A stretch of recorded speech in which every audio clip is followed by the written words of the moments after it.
예장통합 정체성과 교회 수호연대가 긴급 기자회견을 열었습니다.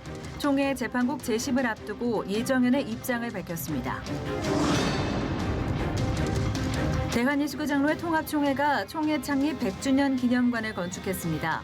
참석자들은 이번에 세워진 기념관을 통해 한국교회가 다시 회복과 부흥의 때를 이루어가길 희망했습니다. 500만 이주민 시대의 새로운 선교 전략이 요청되고 있습니다. 열방 선교 네트워크는 회심에서 제자 양육, 나아가 리더십 이양까지 구체적인 연합 사역의 모델을 만들어가고 있습니다.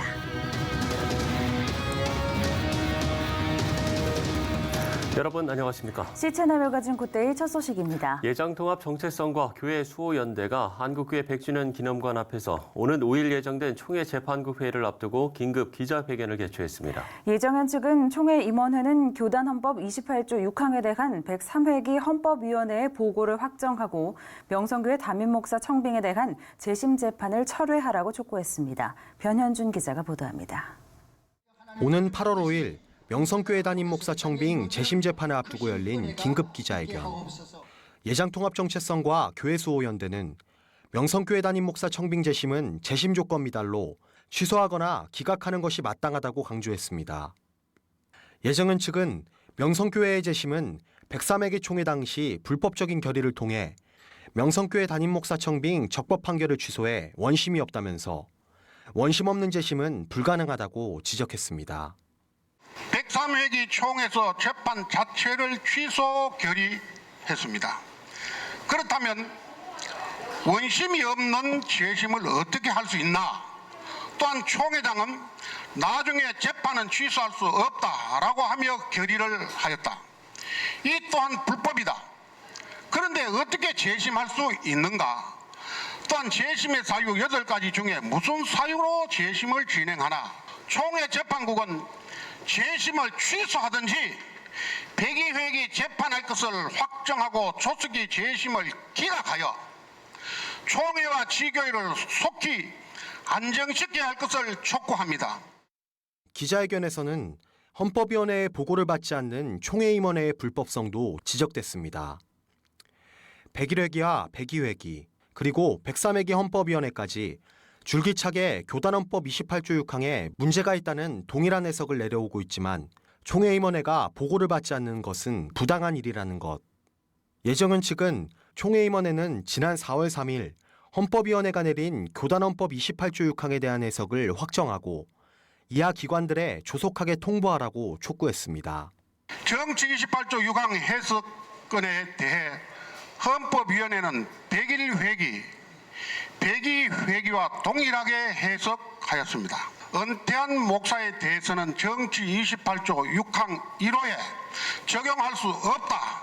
그리고 103회기에 법리부서 보고 받지 않은 결의는 무효라고 해석했습니다. 총회 임원회는 조속히 해석한 것을 기관에 통보하여 모든 것이 정상화되게 하여 주시기를 당부드립니다.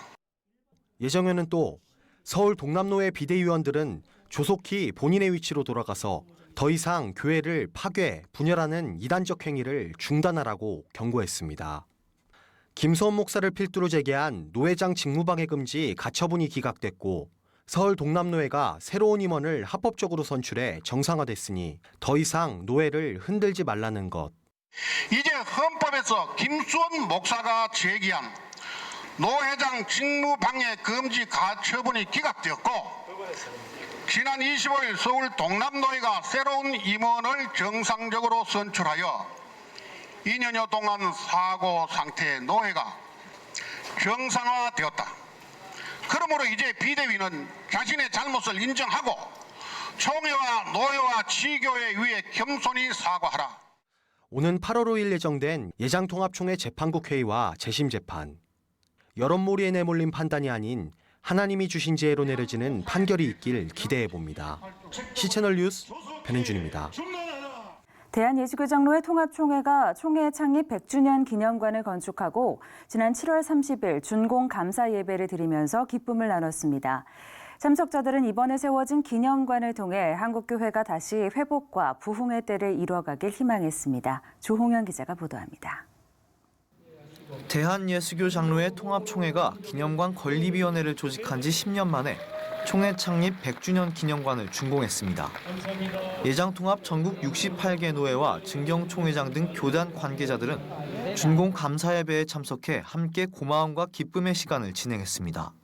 리명석 예장통합총회장은 지난 100여 년 동안 하나님은 한국교회를 이 나라의 소망으로 이끌어 오셨지만 오늘날에 와서는 교회가 수많은 도전을 받고 있다면서 하나님이 미리 계획하셔서 만드신 이 기념관이 교회와 세상의 다리 역할을 하길 바란다고 밝혔습니다.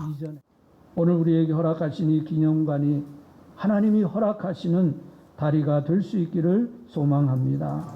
지난 100여 년 동안 우리와 함께 하신 하나님의 은혜를 기억하면서 새로운 100년을 향해 믿음으로 나아가는 다리가 될 수 있기를 소망합니다. 이런 하나님의 집을 주신 하나님께 감사를 드립니다. 감사예배에서는 리민식, 박종순, 증경총회장 등 교계 원로들이 이번 준공에 대해 하나님의 은혜에 감사하고 축하와 격려의 메시지를 전했습니다. 김태영 예장통합부총회장은 총회가 더욱 혁신적인 사고로 우리 교단을 어떻게 살려낼지 생각할 수 있는 귀중한 공간이 될 수 있게 하겠다고 밝혔습니다. 이 건물의 주인의식을 가지고 종교 공무원이 되지 말고 혁신적인 사고, 골든타임을 맞이한 한국 시대에 어떻게 하면 우리 교단을 살려낼지를 생각하고 좋은 정책을 짜서 우리 한국 기독교에 선한 영향을 끼치는 그런 귀한 건물이 꼭 되었으면 합니다. 특별히 이승희 예장합동 총회장이 형제 교단으로서 예배에 참석해 자리를 빛내 하나님이 우리에게 어떤 은혜를 주셨는가 기억하면서 이를 통해 더욱 아름다운 열매를 거두길 바란다고 밝혔습니다. 역사를 기록하는 것으로 하나님의 은혜를 기억하는 것으로만 의미가 있지 않고 세워진 이 기념관을 통해서 또 미래를 향한 귀한 도전이 될 것이기에 우리 기념관 준공 감사 예배는 마땅히 축하받아야 되고 또 축하할 이유가 있다 그렇게 생각을 합니다. 지용수 창립기념관 건축위원장은 전국교회 목사들과 장로, 성도들이 기념관 건축에 마음을 모아준 것에 감사하다면서 총회 건물이 이제는 웃음소리와 평화, 기쁨만이 넘치는 곳이 되길 바란다고 요청했습니다. 여기에 시위하는 일, 다투는 일, 경찰이 밀려오는 일, 지역사회의 지탄을 받는 일, 하나님 영광을 훼손한 일이 꿈에도 없기를 바랍니다. 우리는 살아도 죽어도 주의 영광을 위해 해야 되는데 이 하나님의 집안에 어둠의 세력이 들어오지 않기를 정말 우리 기도하십시다. 한국교회 100주년 기념관 옆에 세워진 이번 기념관은 대지 면적 5,245제곱미터에 연면적 14,817제곱미터, 지상 8층 규모의 건물로 지어졌습니다. 새 기념관은 앞으로 예장통합 총회 본부로서의 역할을 할 예정이고 다음 세대를 위한 문화시설과 집회시설, 교육 연구시설 등의 용도로 사용될 계획입니다. 시채널 뉴스 조홍현입니다. 예장통합 여전도회 전국연합회가 창립 90주년을 맞아 역사 전시관을 개관하고 지난 30일 개관 감사 예배를 드렸습니다. 김수미 여전도회 전국연합회 회장은 이날 예배에서 역사 전시관이 선교 역사의 귀한 장이 되고 많은 이들의 영적 도전을 주는 공간이 되길 바란다고 말했습니다. 여전도회관 1층에 마련된 역사 전시관은 여전도회의 역사를 담은 180건의 전시품과 기록물 4만 2천 건을 공개해 기독교인들의 과거와 현재를 잇는 역사의 장으로 사용될 예정입니다. 영화 나는 예수님이 싫다의 시네마 브런치 행사가 지난 29일 신촌 필름포럼에서 열렸습니다. 필름포럼 성현 대표는 이번 영화에 대해서 한 어린 소년이 고통 속에서 예수님을 만나고 성장해 나가는 과정을 담은 거라고 말했습니다. 영화 나는 예수님이 싫다는 일본 신예 감독 오쿠야마 히로시의 자전적인 이야기가 담긴 것으로 알려져 있고 오는 8월 8일 개봉 예정입니다. 매달 영화를 선정해 시네마 브런치 행사를 개최하는 필름포럼은 서울국제사랑영화제에서 운영하는 예술영화관으로 독립기독영화의 발굴과 상영을 추구해오고 있습니다.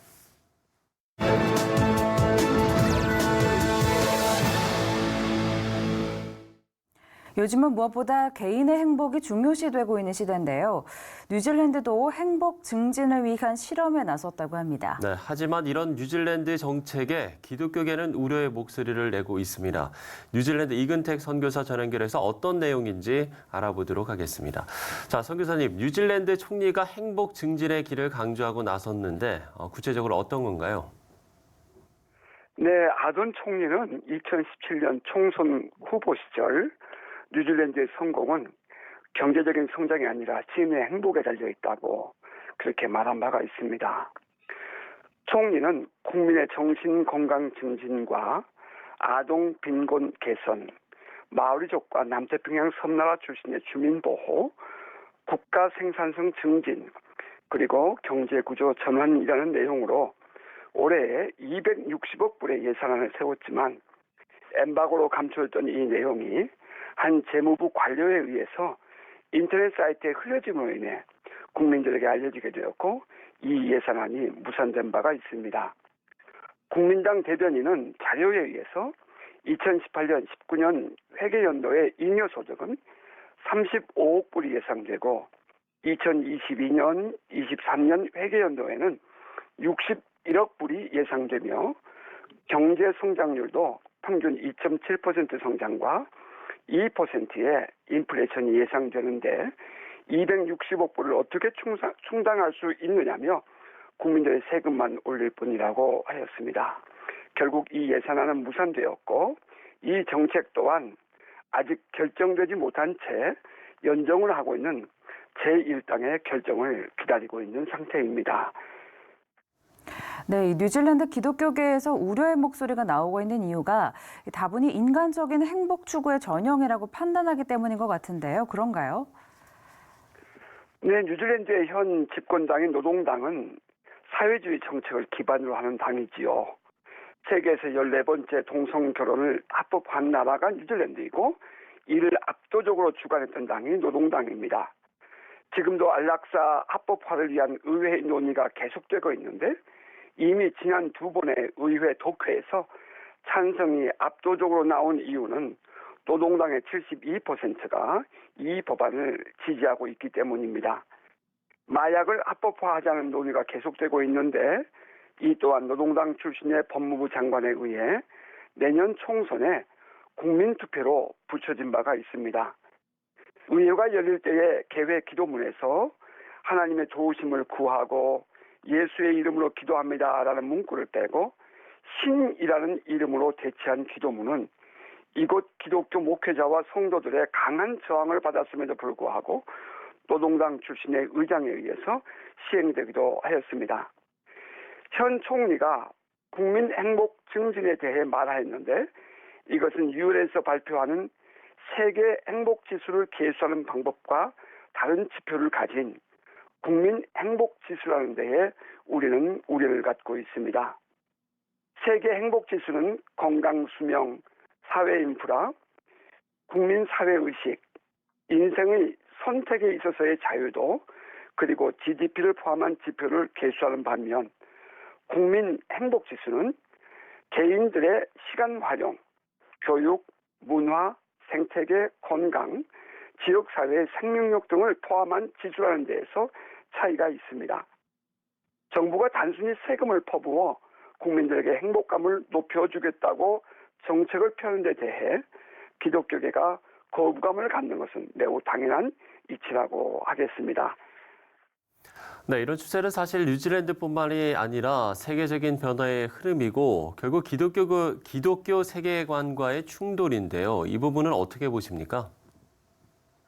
네, 지금은 포스트 모더니즘 탈권위주의를 주장하며 인간 중심 인본주의가 교회 안팎으로 횡행하고 있죠. 이것은 기독교 세계관을 대격하는 사회주의 이념과 맥을 같이 합니다.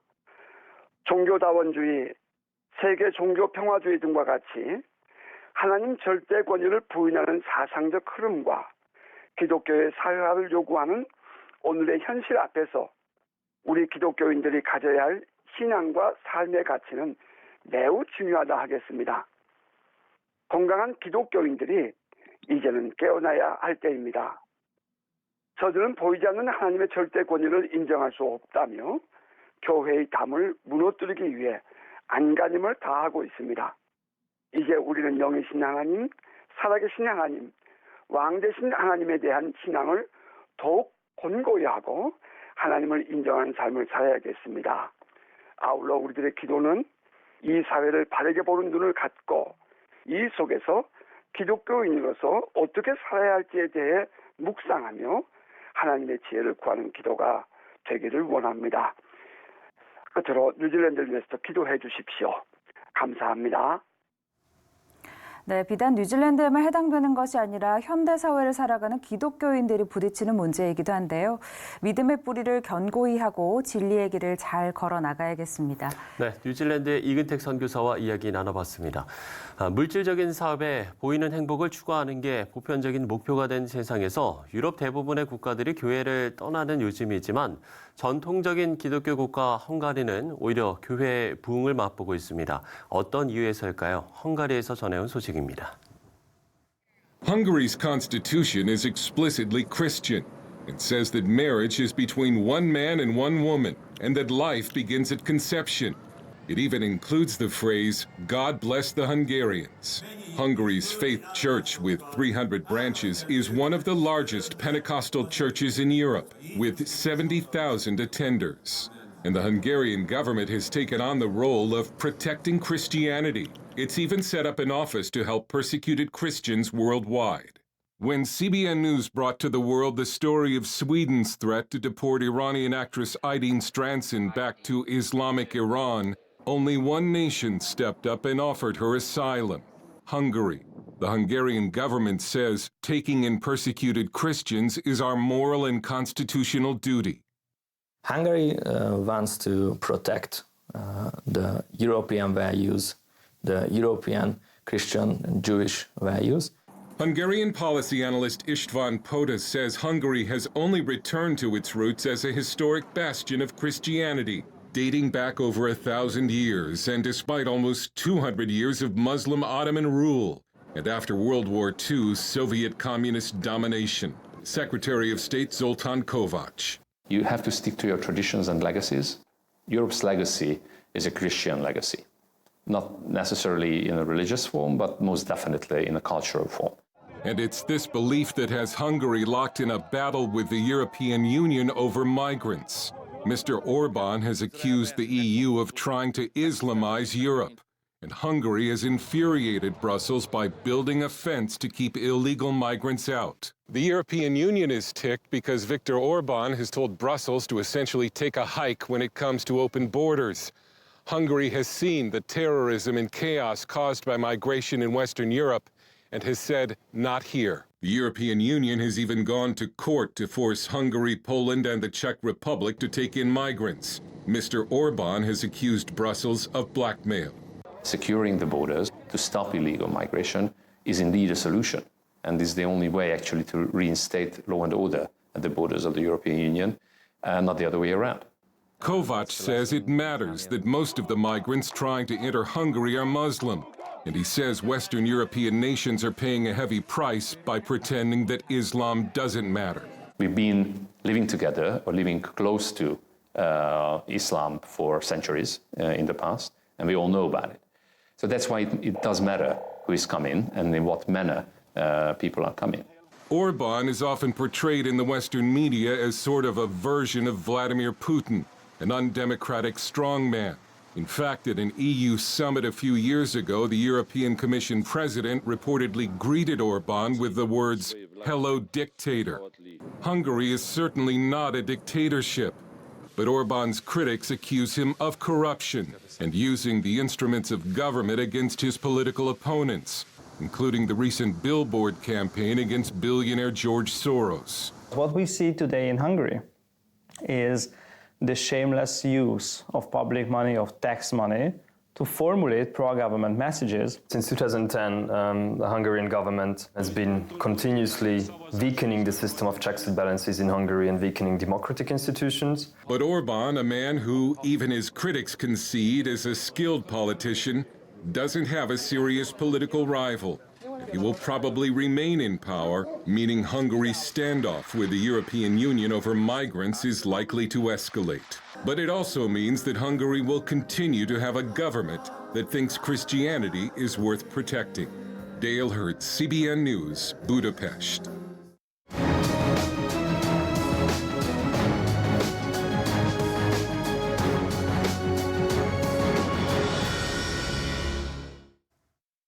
네, 어제 이 시간에 총회 헌법 28조 6항에 관한 내용을 자세히 알아봤습니다. 이 법이 위헌을 하는 해석이 나왔는데 그 후에 더 많은 갈등이 생겼고 지금의 상황까지 오게 됐는데요. 오늘은 이 부분을 좀 짚어보겠습니다. 네, 제101회기 총회 전 헌법위원장 고백인 목사 모시고 관련 내용 들어보도록 하겠습니다. 목사님 안녕하십니까? 네, 안녕하십니까? 네, 안녕하십니까? 자, 앞서 말씀드린 대로 101회기 총회 때 28조 6항이 이 위헌이다 이런 해석이 나왔는데 당시 좀 근거는 무엇이었나요? 우리 대한예수교 장로의 통합적 헌법은 제1편이 교리, 제2편이 정치, 제3편이 정치, 그리고 헌법 시행 규정, 그리고 제4편이 예배와 예식의 내용을 규정하는 교단 최고의 규범입니다. 네. 예. 교단 최고의 규범인 헌법 정치 제28조는 목사 청빙과 연임 청원에 대한 조항입니다. 네.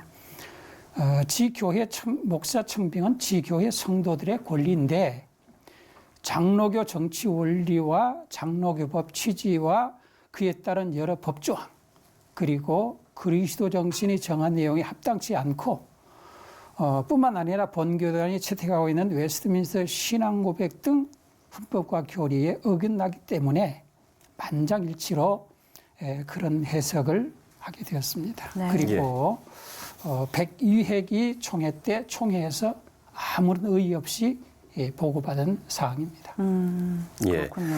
위헌 해석이 났다는 건 법의 효력을 상실했다 이렇게 보면 되는 겁니까? 그 위헌 해석의 의미를 조금 더 설명을 해주시면 좋을 것 같거든요. 네. 우리 법을 신설 지정할 때는 이미 관련된 법조항을 먼저 살펴보아야 합니다. 예. 신설하고자 하는 이 법이 이미 존재하는 관련된 법과 또 충돌이 되는지 또 이 모순이 되는지의 여부를 살펴보아야 합니다. 네. 그런데 헌법정치 제28조 6항은 당시 총회 99회기에서 급조하여 신설 제정하다 보니까 이미 지적한 대로 이미 존재하는 관련된 법에 위배되어 네. 모순되고 충돌되고 있습니다. 그리고 성경과 교리에도 어긋나기 때문에 네. 잘못된 법조항이라 이렇게 말씀드릴 수 있습니다. 네, 그렇군요. 그런데 사실은 102회기 때도 두 번에 걸쳐서 해석에 대한 부분이 요구가 됐고 개정 전까지는 이 법은 유효하다. 하지만 여전히 수정, 보완, 삭제는 필요하다. 이런 해석이 나왔었는데 결국에 103회기 총회에서 102회기 위원회가 해석한 보고 자체를 좀 거부하지 않았습니까? 이 부분에 대해서도 좀 설명을 좀 해주시죠. 이제 거부해서는 안 될 그러한 비상식적인 일이 발생이 되고 말았습니다. 예. 사실 우리 총회의 각 부서위원회는 지난 한 회기 동안의 사업 내용을 절차에 따라 보고하도록 되어 있습니다. 그런데 제102회기 총회장님은 헌법 시행 규정 제36조 6항에 의해서 네. 헌법위원회에서 해석한 건에 대해서 즉시 질의한 기관에 통보해서 당사자나 해당 기관은 지체 없이 시행하도록 해야 하는데 고의적으로 직무유기 또 직권 남용하는 그런 일을 하고 말았습니다. 네. 그리고 103회기 우리 총회장님은 102회기 총회장님의 직무유기한 사항을 처리한 과정에서 헌법과 회의법 등 규정 수정 부족으로 미숙하게 회의를 진행하여 문제를 제대로 마무리지 못하고 문제를 키우는 그런 결과를 초래했다고 생각합니다. 예. 지난번 103회기에도 같은 내용의 헌법 해석을 한 것으로 알고 있는데요. 네. 일단 이 헌법 해석 내용을 좀 설명을 해주신다면 어떤 내용입니까? 103회기에도 역시 계속해서 101회기에 해석한 것이 102회기, 네. 또 103회기에도 계속 이어지고 있습니다. 네. 그런데 좀 다른 점이 있다면 네. 103회기에는 이 법은 다시 말하면 헌법 제28조 6항은 법에 흠결이 있다, 입법 미비다, 또 법의 명확성이 부족하다, 네. 또 형평성에 은단다, 이런 사실을 계속 강조하면서 해석을 하고 있습니다. 그렇기 때문에 101회기, 102회기, 103회기 해석은 일관된 해석이라고 말씀드릴 수 있습니다. 그렇다면은 재판 원심이 취소되는 과정 자체가 어떤 총회 헌법에 의한 판단이 아니라 좀 여론몰이식 재판이 됐다, 이렇게 보시는 건가요? 처음에는 다른 분들이 잘 몰랐을 때는 뭐 그런 과정들이 있었지만은 참 안타까운 일이죠. 그런데 지금 이 사건이 진즉 종결이 나야 될 사항인데 지난 7월 16일에도 종결되지 않았고, 네. 그리고 8월 5일에 종결을 한다고 좀 알려지고 있습니다. 네. 그런데 지금 들리는 바에 의하면 다시 말하면 그 언론 등을 통해서 지금 총회 재판국에서 그 심리가 다 끝나가지고 그 결과는 두 가지로 정리할 수 있다, 이런 이야기를 들었습니다. 하나는 여전히 103회 총회가 결정한 사안으로 총회 뜻, 그 결의에 따라서 재판해야 된다. 네. 또 다른 하나는 103회 총회가 원심을 결의로 취소했기 때문에 재심 근거가 되는 원심 판결이 존재하지 않기 때문에 네. 재심 선고를 할 수 없다. 예. 다시 말하면 양측이 서로 법대로 판결해야 된다. 지금 이렇게 말들을 하고 있는데 네. 과연 법대로 판단하는 것이, 재판하는 것이 무엇인가에 대해서는 익히 지금 다 나와 있는 사항이기 때문에 뭐 여기에서 언급하지 않더라도 제가 이런 이야기 하면 다 이해가 되는 것으로 저는 생각해 볼 수 있습니다. 예. 그러면 지금 이런 식의 결과가 왜 나타난다고 보시나요? 이제는 처음과 달리 이 본건의 내용을 숙지하고 있기 때문에 그 여론몰이식 재판보다는 법리에 의해서 판결할 것으로 확신하고 있습니다. 그렇다면 다음 주 월요일에 총회 재판국 회의가 다시 열리지 않습니까? 네. 지난번에 연기됐던 선고 어떻게 이번에 좀 나올 수 있을 거라고 예상하십니까? 이번에는 분명히 나올 것으로 확신하는데요. 그 여론 재판이 아니라 법리 재판으로 진행이 되어지고 종결되리라고 확신합니다. 앞으로도 뭐 여러 상황들이 좀 발생할 수도 있을 것 같기도 합니다. 그럴 때마다 이제 중심을 잡는 노력이 필요할 텐데 가장 중요한 건 뭐라고 생각하시는지 끝으로 한 말씀 해주시죠. 지금 시대가 많이 지금 변하고 또 복잡해지고 있습니다. 또 예측할 수 없는 여러 사안들로 우리 총회와 우리 한국교회가 많이 흔들리고 있습니다. 이럴 때에 저는 세 가지를 한번 생각해 봤습니다. 하나는 정체성에 대한 회복입니다. 다시 말하면 우리의 자신에 대해서 잘 알지 못하고 있습니다. 그렇기 때문에 나 자신을 분명히 알아야 된다 하는 그런 이제 생각을 해봤고요. 그리고 또 하나는 지금 이제 논란이 되고 있는 것처럼 이 헌법이라든지 각종 그 법 규정에 대해서 결여됨으로 인해 가지고 우리 총회뿐만 아니라 교회, 노회에서도 많은 그런 어려운 일들이 발생이 되고 있습니다. 그러므로 우리 성경 못지않게 좀 헌법에도 관심 가지고 네. 좀 공부해야 되겠다 하는 그런 이제 생각이고, 네. 그리고 또 하나는 자기 자신을 좀 사랑해야 된다. 자기 자신을 너무 지금 학대하고 있다 하는 그런 생각들을 해봅니다. 다시 말하면 전혀 앞을 생각하지를 않아요.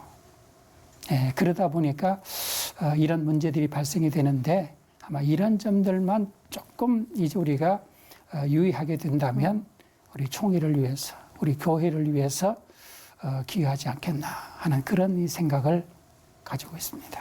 네, 좋습니다.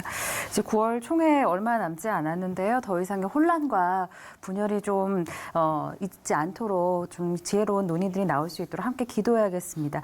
예장통합총회 전 헌법위원장 고백인 목사와 이야기 나눠봤습니다. 오늘 말씀 고맙습니다. 감사합니다. 네, 감사합니다.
국내외 선교 사역에서 연합과 네트워크의 중요성이 강조되고 있는 가운데 경기 북부 지역 이주민 선교 사역자들의 연합 모임이 좋은 모델로 제시되고 있습니다. 네, 열방 선교 네트워크의 이야기인데요. 대표 이용웅 선교사 모시고 관련 이야기 나눠보도록 하겠습니다. 선교사님 안녕하십니까? 네, 안녕하세요. 네, 반갑습니다. 네. 자, 열방 선교 네트워크 이주민 선교 단체들이 모인 곳이다 이렇게 좀 소개를 해드렸는데 네네. 우리 선교사님께서 직접 좀 구체적으로 소개를 해주시죠.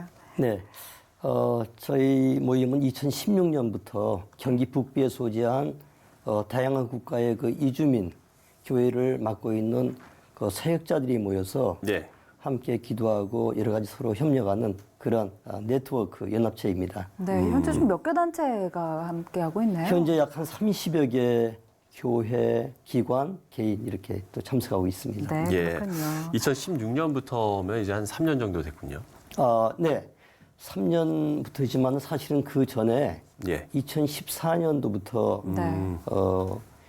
이주민들을 대상으로 하는 그런 음악회를 네. 한번 해보고 싶다라고 하는 그 온누리교회 임광순 장로님께서 그때 당시 찬양단을 맡고 계셨는데 그 안을 이렇게 가지고 오셔서 처음에는 아주 몇몇 교회가 네. 그 일에 호응하고 협력해서 이제 그 음악회가 사실은 단초가 된 것입니다. 그 2016년에는 공식적으로 열방선교 네트워크라고 하는 비영리 단체로 등록해서 여러 가지 활동을 하고 있습니다. 네. 그럼 이제 음악회를 하면서 우리가 이렇게 연합하면 좋겠구나라고 이제 생각을 하셔서 이제 연합을 하게 되신 건가요? 그렇죠. 처음에 이제 음악회 하면서 이렇게 서로 이제 알게 되고 네. 연합하면서 우리가 음악회로 끝나는 게 아니라 그건 1년에 한 번 하는 그러니까요. 일이니까요. 네. 우리가 정말 서로 함께 할 수 있는 일이 너무나 많은데 아주 너무 좋은 기회다. 서로 신뢰가 쌓이면서 이제 그로부터 2년 후에 네. 우리 지금 열방선교 네트워크라고 하는 이 네트워크를 저희가 만들게 되었습니다. 그렇군요. 네.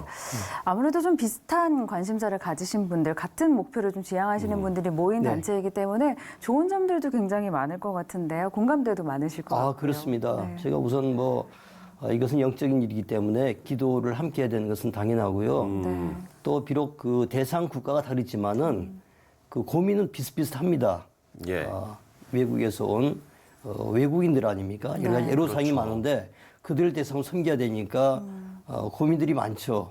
그래서 함께 나누면서 또 얻는 유익이 아주 큽니다. 네. 그러시군요. 뭐 구체적으로 좀 어떤 점들을 들 수 있을까요? 네. 무엇보다 이들이 이제 그 열악한 노동 현장, 소위 그 3D 업종에서 일하는 분들이 대부분이거든요. 예. 네. 그러다 보니까 의료 문제, 또 법률적인 문제, 또 비자 문제, 또 일자리 찾는 문제 등등 해결해야 할 문제가 많은데 함께 하니까 이렇게 답을 또 쉽게 얻기도 하고 거기에서 또 해결을 많이 찾습니다. 네. 예. 뭐 사역 단체 간의 연계도 그러면 원활하게 이루어지는 거죠. 어떻게 좀 이루어지고 있어요? 네, 저희들 이제 기본적으로 한 달에 한 번씩 모여서 기도 모임을 갖는데요. 네.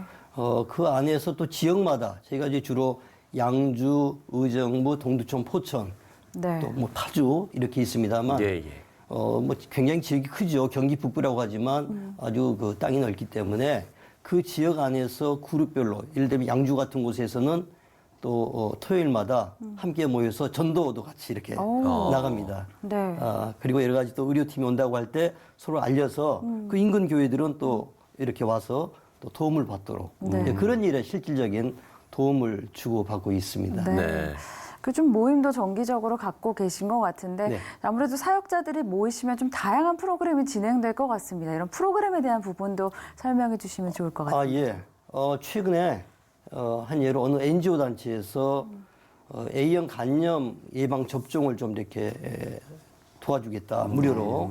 그런데 이제 인원이 최소한 70명 이상 돼야 된다 그래요. 예. 근데 사실 이주민 교회가 70명 이상 이렇게 모이는 교회는 많지 네, 쉽지 않거든요. 않으니까, 그래서 포천 지역에서는 한 서너 교회가 이렇게 모이니까 그 숫자가 되죠. 네. 그래서 지정한 병원에 가서 이렇게 도움도 받을 수가 있었고요. 네. 또 저희 교회 같은 경우에는 이제 서울에 있는 사랑 플러스 병원에서 우리 네. 국희균 원장님과 또 의료진들이 와서 네. 저희들에게도 실질적인 또 의료 도움을 이렇게 정기적으로 주고 있습니다. 그러세요. 그 앞서서 이제 법률 자문 이야기도 하셨잖아요. 네네. 근데 이주민들이나 이 외국인 노동자들한테 상당히 이 법률적인 것들도 그런 부분에 대한 지원도 상당히 좀 필요할 것 같긴 하거든요. 네네. 어떤 형식으로 좀 이루어지고 있을까요? 제가 아주 구체적인 무슨 뭐 법률 자문팀이 있는 건 아니고 네. 이게 되게 다 경험들이 많이 있지 않습니까? 예, 예. 이주민들 대상 경험. 또 이 법률이랑 자꾸 바뀌고 있거든요. 그렇죠. 그래서 이제 그 실질적인 경험을 통해서 또 나누는 게 많고요. 또 실제로 그런 법률 단체 또 알고 있는 우리 크리스찬이나 넌 크리스찬들 이런 분들이 또 있거든요. 그래서 직간접적으로 또 얻는 정보들 또 인터넷을 통해서 태국 대사관이나 각국 대사관에서 공지하는 내용들이 있거든요. 그런 내용들을 이렇게 알려줍니다. 사실 우리 교인들은 일반적으로 그 노동 현장에 이렇게 일하기 때문에 그런 정보를 접하지 못합니다. 쉽지 않죠. 저희들이 그런 채널 않겠네요. 역할을 하는 것이죠. 그러시군요. 이러한 사역들을 위해서 뭐 가장 중요한 걸 좀 꼽으라고 한다면 뭐 어떤 걸 좀 말씀해 주실 수 있을까요? 네, 중요한 건 이제 우리 사역자들끼리 서로 신뢰하고 서로 사랑하고 이제 공감하는 게 제일 중요하고요. 네. 또 지역교회가 이 일에 관심을 가지고 함께 이제 마음을 모아주는 게 또 중요합니다. 아까 음악회 말씀드렸습니다만 참 그래도 감사한 게 이 경기 북부에 있는 중대형 교회들이 이 일에 많은 관심을 가지고 호응해주고 있어요. 네. 장소도 내주고 저희들 네. 기도회 할 때도 또 장소를 빌려주기도 하고 재정도 지원해주고 그래서 저희들이 아주 큰 힘을 얻고 있습니다. 네. 기도회도 상당히 자주 가주시나 봐요. 기도회 이제 매월 저희가 마지막 목요일 정기적으로 각 그 사역자들의 교회나 또 네. 사역지를 저희가 방문하면서 또 사역도 봐야 또 이렇게 이해하지 않습니까? 사역지도 보고 또 기도 제목도 듣고 또 함께 서로 기도 제목을 내놓고 이렇게 기도하는 그런 모임이 정기적으로 이루어지고 있는 바탕이 되고 있습니다. 보통 사역자들의 기도 제목은 어떤 것들을 좀 내놓을까요? 그러게요. 무엇보다 뭐 교인들 여러 가지 그 열악한 문제들이 있죠. 또 갑자기 그 질병으로 이렇게 또 병원에 입원해야 되지만 또 그 가운데 이렇게 또 비자가 없는 사람들이 또 있거든요. 그 사람들 참 어렵죠.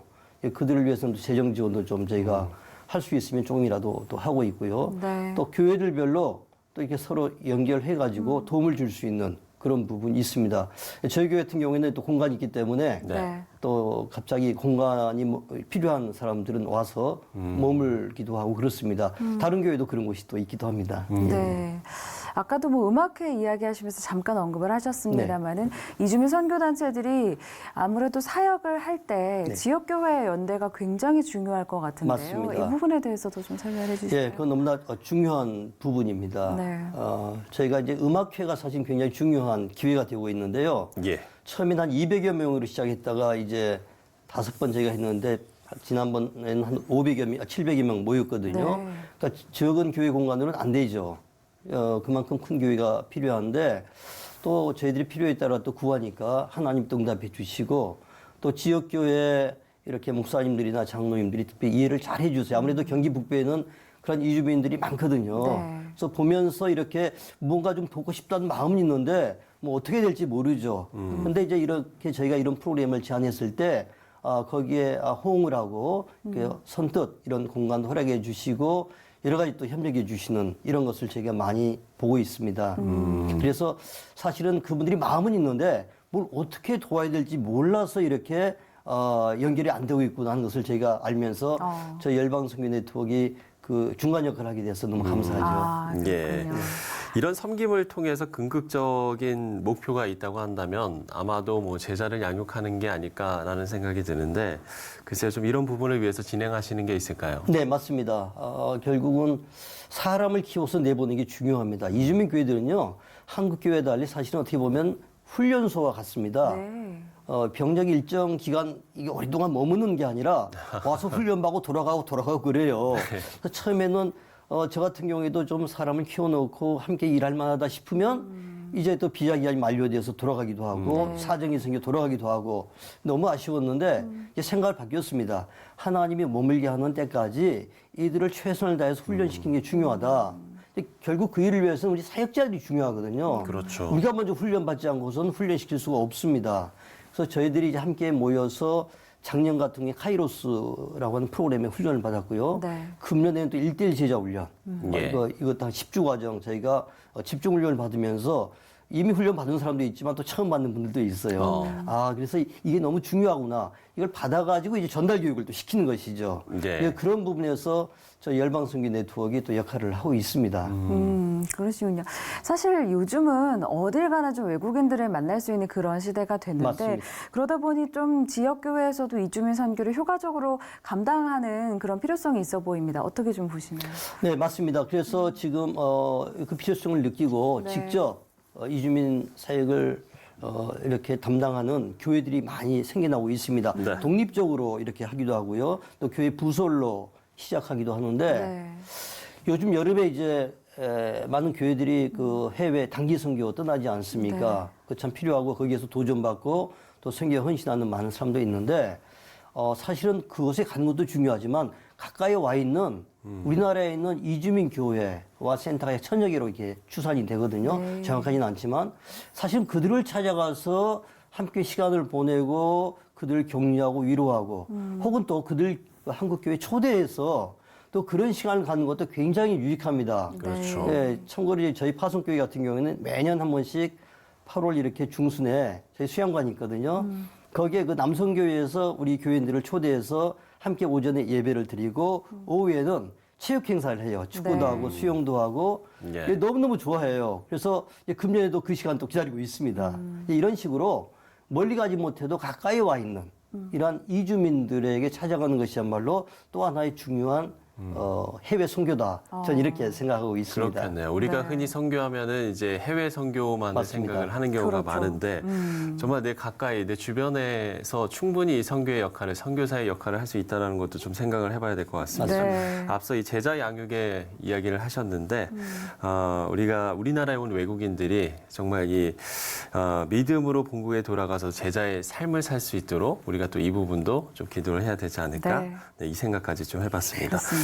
열방 선교 네트워크 대표 이영웅 선교사와 이야기 나눠봤습니다. 선교사님 오늘 말씀 고맙습니다. 감사합니다. 감사합니다.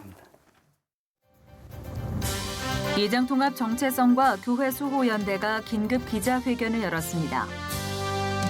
대한예수교 장로회 통합총회가 총회 창립 100주년 기념관을 건축했습니다. 예장통합 여전도회 전국연합회가 창립 90주년을 맞아 역사 전시관을 개관하고 감사 예배를 드렸습니다. 영화 나는 예수님이 싫다의 시네마 브런치 행사가 신촌 필름 포럼에서 열렸습니다.